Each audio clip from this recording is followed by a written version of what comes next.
नमस्कार, पहाड़ की आवाज़ से सुचित्रा।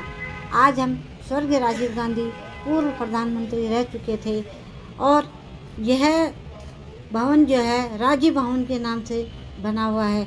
और कांग्रेस भवन में पत्रकारों से रूबरू होते हुए कांग्रेस राष्ट्रीय प्रवक्ता आलोक शर्मा ने भाजपा पर प्रहार करते हुए कहा कि नीट की परीक्षा का दायित्व एक भ्रष्ट NGO के दिया गया है, जबकि वह पहले से ही ब्लैक लिस्ट में है। भाजपा की सरकार बच्चों को भविष्य का साथ खिलवाड़ कर रहे हैं। आपको हम ले चलते हैं यहाँ पे, जहाँ पे ये पत्रकार द्वारा एक संदेश दिया जा रहा है कि बच्चों के साथ वाकई में कैसा खिलवाड़ किया जा रहा है।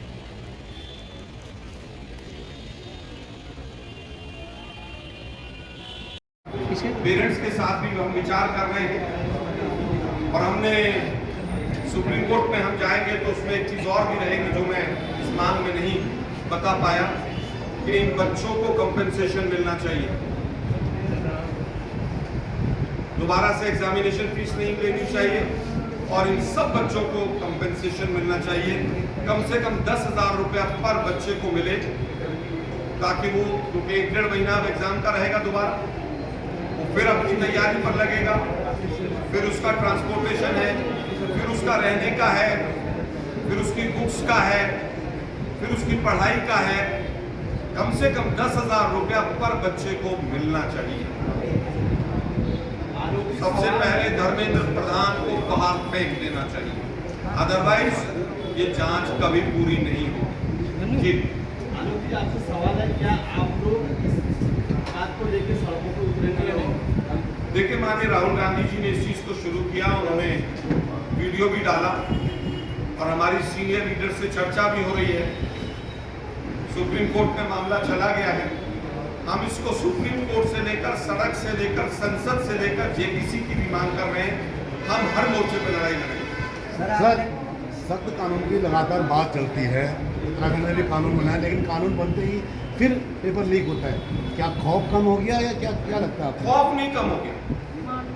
जो माफिया है वो पूरी तरह से कहीं ना कहीं सत्ता के संरक्षण में दिखाई देते हैं। मैंने 2024 का लंबा चौड़ा जिक्र इसीलिए किया कि 2024 में जो हुआ था वही अब 26 में हो रहा। धीरे धीरे धीरे CBI जांच होगी, फिर हम 4-6 लोगों को अरेस्ट कर लेंगे, फिर चार्जशीट फाइल नहीं होगी, फिर सब छूट जाएंगे, फिर हम लोग सब भूल जाएंगे।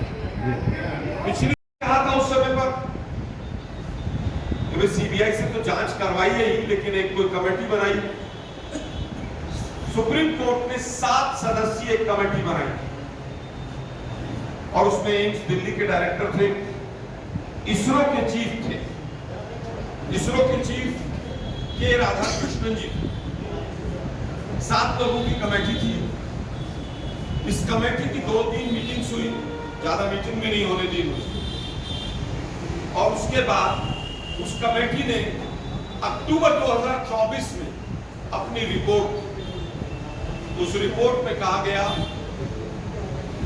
कि ये एग्जाम जो भी हैं, JEE के हो या नीट के हो, ये पूरे फुल प्रूफ इस तरह से हो सकते हैं। तमाम रिकमेंडेशंस दी गई। उसमें कहा गया कि सेंट्रल पैरामिलिट्री फोर्सेस स्कूलों में डिप्लॉय की जाए। जिस तरह से इलेक्शन में वोटिंग में सेंटर और स्टेट की पुलिस फोर्सेस मिलकर काम करती हैं, वो काम करें।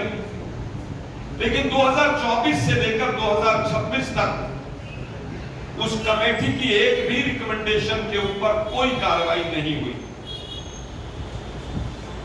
दुर्भाग्य,